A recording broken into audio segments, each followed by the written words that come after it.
Hey everyone, Mike Extra Cheese here, and look what I found while going through my Beatles records. That video I posted the other day has gotten some pretty good response, so I decided, heck it, let's do another one, because there's a couple albums I wasn't able to get in there. But while looking through the White Album, I found this baby, the White Album that I own, and that led me to this one. So we're going to explore these two Flexi-Disc promotional 45s basically given away by Musicland, and we're going to go through two albums that I think really need to be explored a little further, which is the White Album and then later on a Capitals release in the 1970s called the Beatles Love Songs.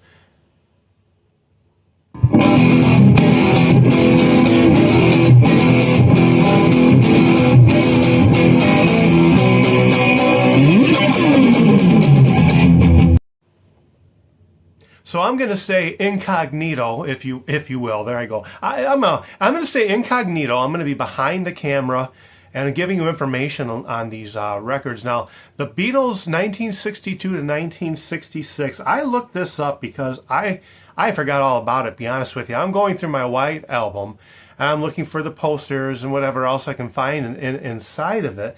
And I came across this, and I remembered getting this as a kid. Back in 1982, I was at Musicland. I was probably buying a Beatles album. I thought I was buying this.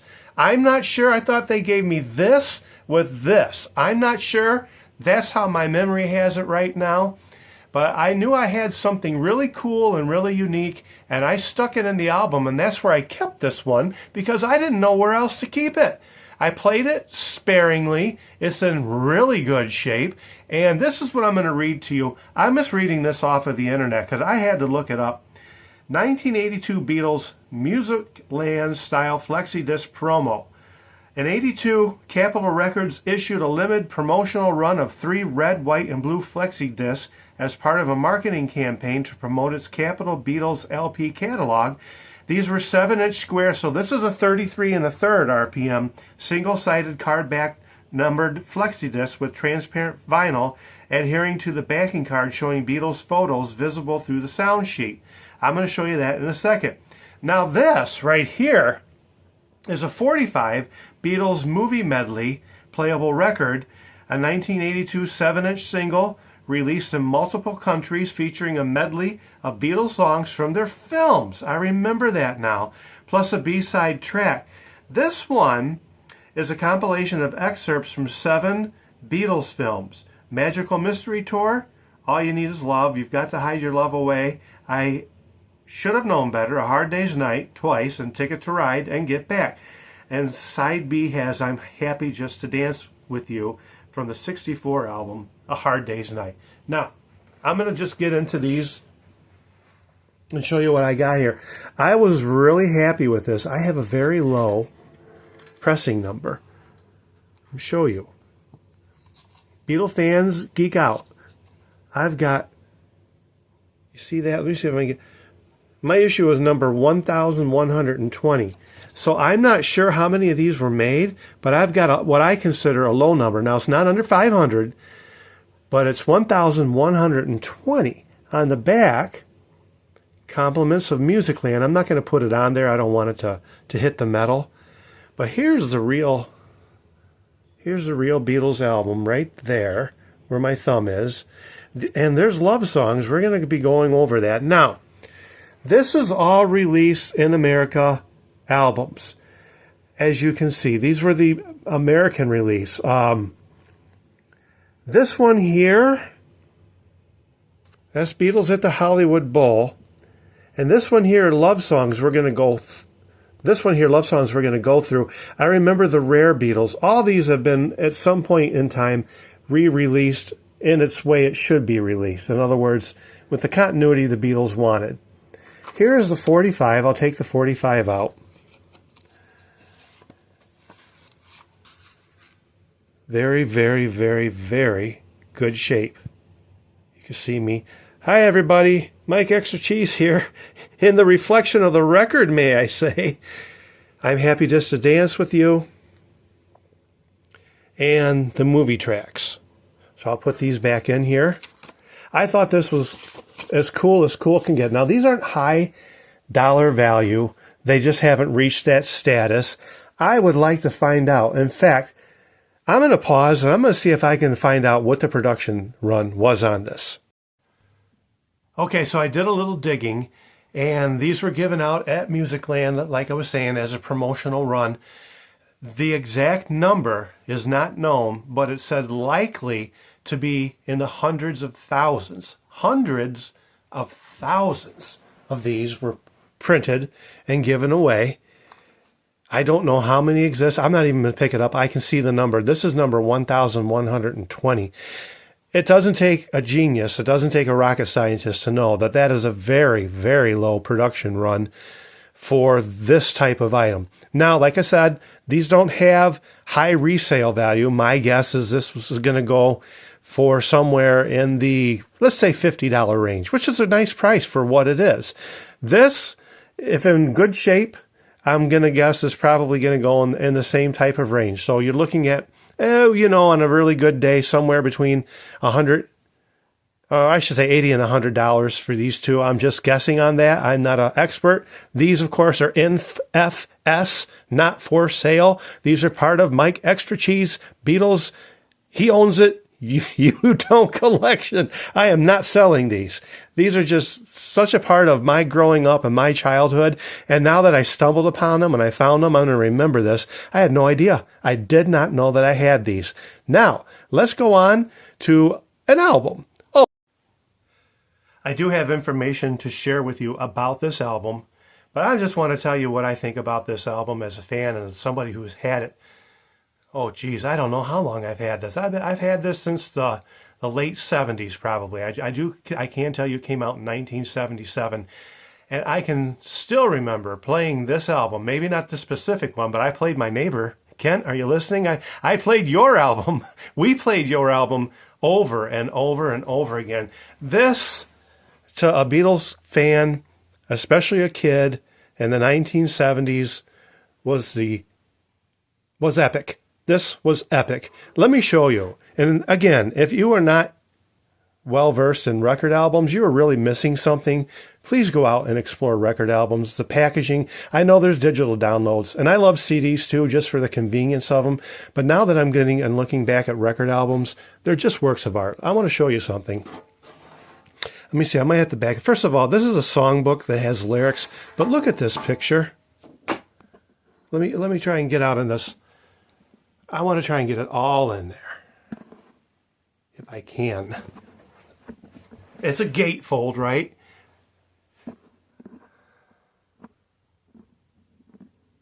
There we go. Look at that. Is that not awesome?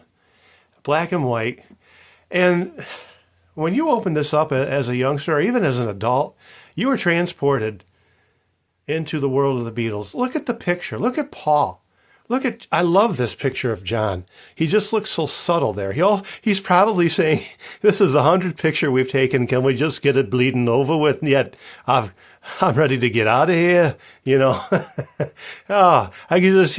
That's what happens to me when I look at these. I hear what they're saying. Anyway, let me give you a little information about this.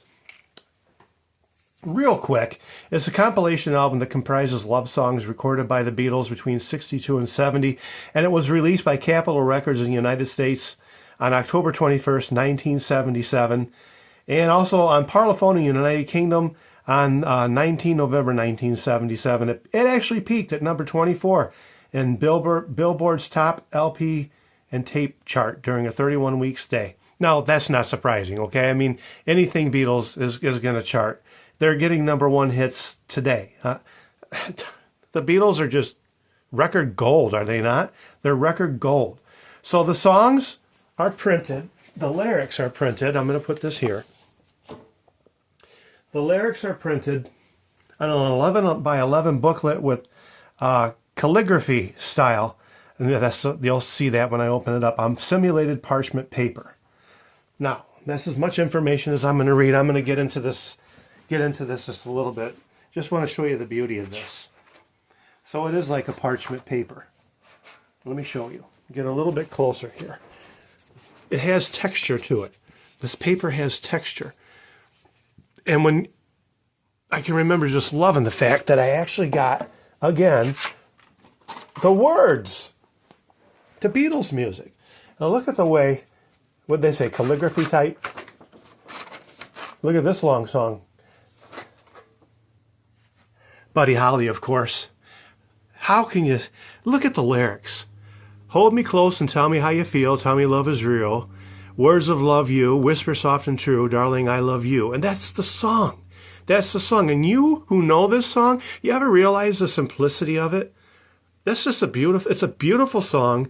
It's so well written. Buddy Holly did it first. The Beatles did it as a homage to Buddy Holly. And I want to say one thing about this song too. In my life, I think John was 24 years old when he wrote this song. You haven't lived enough life to write a song this big, this relevant at 24 years old. But John did. Now tell me that these guys weren't geniuses. They just didn't know it. No genius knows that they're a genius when it comes to writing music. Look at this. Let me just zoom in on that. I love the print on this. I love how they hand wrote it out. They didn't do it. I don't know who did it. Maybe it was just a program that did it back then. I'm sure it was. But something. So this is art. This is art. These albums were artwork. I'm just going to leaf through these really quick. And then I'm going to go on to the next, which is the White Album. But geez, this is so nice. I'm glad as a kid, I don't know how, but for some reason I was very, let's say, anal about taking care of my records. I don't know how I knew that, to be that young. Maybe I was a child genius and didn't know it. Maybe I was a child genius and didn't realize that I was doing something really cool, you know, by holding on to these and taking good care of them. So this is the Beatles Love Songs. Let me get into the actual record itself. You already know what you're going to see. Let me just take out, oh, look at this. I didn't realize it had that. So on the album protector, yeah, it's got the words. Side 2, side 3. So the other one would have 1 and 4. How interesting that they package it like that. Let me open this up real quick. And I'm curious. Oh, look. Look. My gosh. Look at it. There I am. I'll get me out of there. But look at that. You see the artwork that went into this? Look at, I love it. I just love it. I hope you like it too. I hope you appreciate what you're seeing here right now. It's got a little dust on it. I'm sure I didn't play these records that much. I remember that. But this is side 3.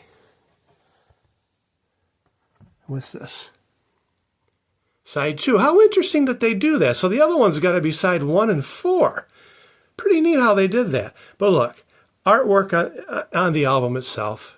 Just so cool. We're going to go to the White Album. I'll leave it at this.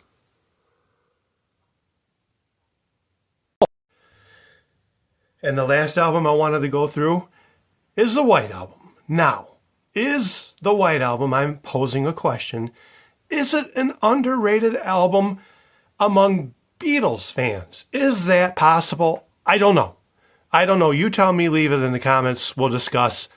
It may be. I'm not sure why. I'm not sure why. It's one of those albums that has many hits on it. It's got a great flow. Obviously, they wrote a lot of this as individuals, and then collectively they got together and recorded all this. We know that a lot of it happened while they were on a trip in India with the Maharishi Mahesh Yogi, who turned out to be Sexy Sadie.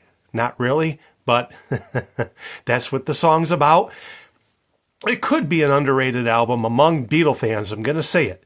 Among Beatle fans, it could be just a little bit underrated. I don't know, but it's awesome. It's awesome. It's helter-skelter to Blackbird. I mean, how do you do that? You write a song like Blackbird. I mean, side 2 is all kind of soft, right? You got Julia, you got Blackbird, you got Rocky Raccoon. I mean, it's Martha, My Dear. Side 2 is really kind of soft. Then we dive into side 3, and it's hard rock all the way out, right? I mean, Helter Skelter, Your Blues. It's such a hard rock. It might be the Beatles' first truly hard rock album. It may be rock music's first truly hard rock album. Interspersed or dispersed. How am I trying to say this? I'm getting excited again. You know how I flub over my words when I get excited. They're truly hard rock album with soft selections in it. You know, George Martin said he thought it should just be one, and then Paul said, oh, come on, it's the bloody Beatles, it's sold, you know, it's rubbish, you know, and it's true. It's true. This album could not be anything else but 2 LPs. This album could not be anything else but what it is. I would not be able to accept this as anything less. And, you know, it grew on me. It took a while. I'm just going to, let me not lose my train of thought. Let me open this up. It grew on me. It grew on me as I got older. Not the album, but this particular song. I'm just gonna scoot in on it. Revolution Number 9. I used to hear Revolution Number 9. I'd listen to it and just be mystified because I couldn't figure out what the heck was going on. But you know, that's how artists are. John and Yoko having fun in the recording room. I could not have this album. Let me get this. There we go. I cannot have this album. It would not be the Beatles' White Album without Revolution Number 9, truly. And still, I don't know what John was thinking. He wrote Good Night, and Ringo sings it. I think he wrote it for Ringo to sing. I got to be honest with you. That song puts me to sleep. And it ain't that it's a bad song. It's just something about the way Martin puts the strings in there. George Martin, the fifth Beatle. And that song right there, the music fits the title, right? Good night, indeed, good night. Now, I've gone on long enough about my opinions about this album, but what I want to show you, I had these up on my wall when I was a kid. I had a little, my dad put one of those pin boards up. My dad put a pin board up. See the holes? There's one. There's another. I had to have these up. I understood that I could ruin them, but I didn't. There they are. John, Paul, or Paul, John, depending on how you're looking at it. There's Georgie and there's Ringo.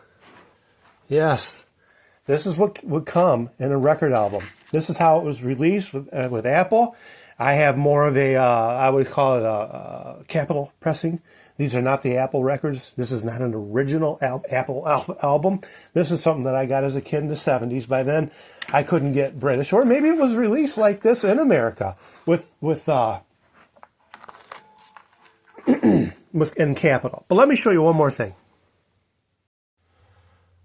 One more really cool thing inside the album, you had the lyrics to the songs. This was so great when you were any age, but when you're probably, I don't know, a teenager, 12, 13, 14 years old, what have you, to have the words to the song. You can look these things up anytime now. You can buy books, internet, whatever. You couldn't do it back then. You didn't have that.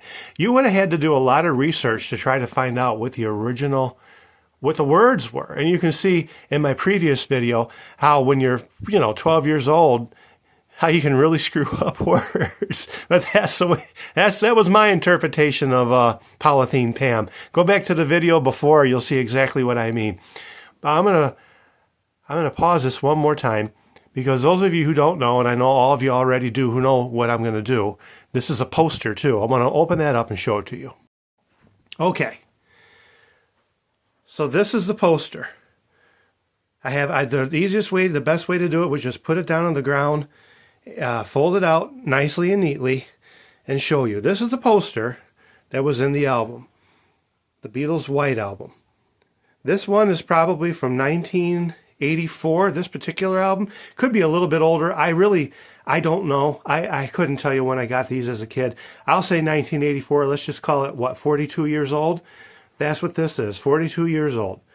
You see, albums were works of art. Now, I think in the CD version you can get this as well. It's, of course, going to be CD size. This is poster size, folks. I had this on my bedroom wall as a kid, and I bet I had this on that wall. I'm not kidding you. Until I moved out of the house, okay? I was 20 years old when I moved out of the house. These things never came down. These things never came down. They were up the entire time. I wanted to show this to you, just kind of run it by you. Works of art, yep, works of art. I love Beatles albums, don't you? I'm guessing you're watching this video because you love the Beatles just like I do. And this stuff is fun to look at, and it's just fun to hear another Beatlemaniac like myself talk about what is the best band in the world. They really are. The Beatles are the best, hands down, period. You can't even contest it. And if you try to, you're going to lose because there's just so much substance. There's so much information to back up that claim. I say it not even boldly. I say it as a matter of fact. I love them. They're just the best. They shaped my life. They molded my life. Their music did. Yeah. Thanks for watching this video before I get all choked up down memory lane. Hope you enjoyed it. See you in the next one. This one is over.